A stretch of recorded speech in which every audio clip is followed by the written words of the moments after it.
தற்போதும் கூட நுவேலியா பிரதேசத்திலே ஒரு பாரிய நிலப்பரப்பில் வாழ்ந்து கொண்டிருக்கின்ற மக்களோடு இருவழி பாதைகளும் மூடப்பட்ட நிலையில் அவர்களுக்கான எந்தவித நில தொடர்புகளும் மற்ற நிலையில் வாழ்ந்து வருகின்ற நிலையில் உலங்கு வானூர்தி மூலமாக மாத்திரமே உணவுப் பொருட்கள் வழங்குகின்ற ஒரு சம்பவம் இடம்பெற்றுக் கொண்டிருக்கின்றது. இவ்வாறான பல துன்பகரமான நிகழ்வுகள் இலங்கையிலே இடம்பெற்றுக் கொண்டிருக்கின்ற நேரத்திலே பல்வேறு நாடுகளும் மீட்பு மற்றும் நிவாரணப் பணிகளை மேற்கொண்டு கொண்டிருக்கின்றார்கள்.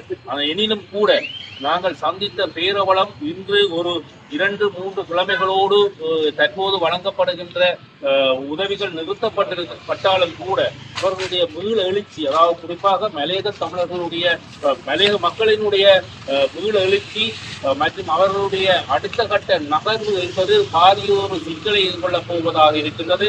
குறிப்பாக வவுனியா மன்னர் மாவட்டங்களிலும் கூட ஒரு சில கிராமங்கள் இவ்வாறான அரங்கத்துக்கு முகம் கொடுத்தாலும் கூட மலையகம் பாரிய அளவிலே முகம் கொடுத்திருக்கின்றது.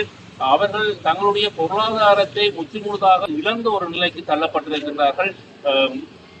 உறவுகளை ஒரு பக்கம் இழந்ததோடு அவர்கள் எஞ்சியவர்கள் அடுத்த கட்ட தங்களுடைய வாழ்வியலுக்கு செல்வதற்கு பாரிய ஒரு சிக்கலை இன்னும் எதிர்வருகின்ற ஒரு மாதத்துக்கு பின்னர் எதிர்கொள்ள இருக்கின்றார்கள். ஆகவே அவ்வாறானவர்களை நாங்கள் இடங்கண்டு உதவிகளை செய்ய வேண்டிய தேவை இருக்கின்றது.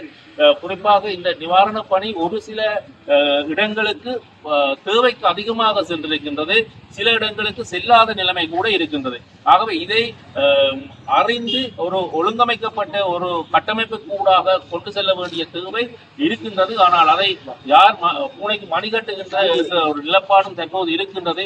ஆனால் அரசு தரப்பு, அதாவது அரசாங்கம் ஒரு கட்டமைப்பை கொண்டு வந்தாலும் கூட அது குறித்த இடங்களுக்கு செல்வதில் இருக்கின்ற தாமதம், தன்னார்வ தொண்டர்கள் கூடாக பொருட்கள் செல்லுகின்ற வேகமும் ஒரு சமதரத்தில் இல்லாத காரணம்தான் இது. ஆகவே இன்னும் ஒரு மாதத்திற்கு பின்னர் இந்த மக்களுடைய வாழ்வியலை நாங்கள் சிந்திக்க வேண்டிய கட்டாயத்தில் இருப்பதன் காரணமாக அதை இலக்காக கொண்டு இந்த உதவி திட்டங்கள் அந்த மக்களுக்கு செல்ல வேண்டும் என்கின்ற ஒரு அவாவோடு இந்த சந்தர்ப்பத்தை நன்றி கூறி விடைபெறுகிறேன். நன்றி.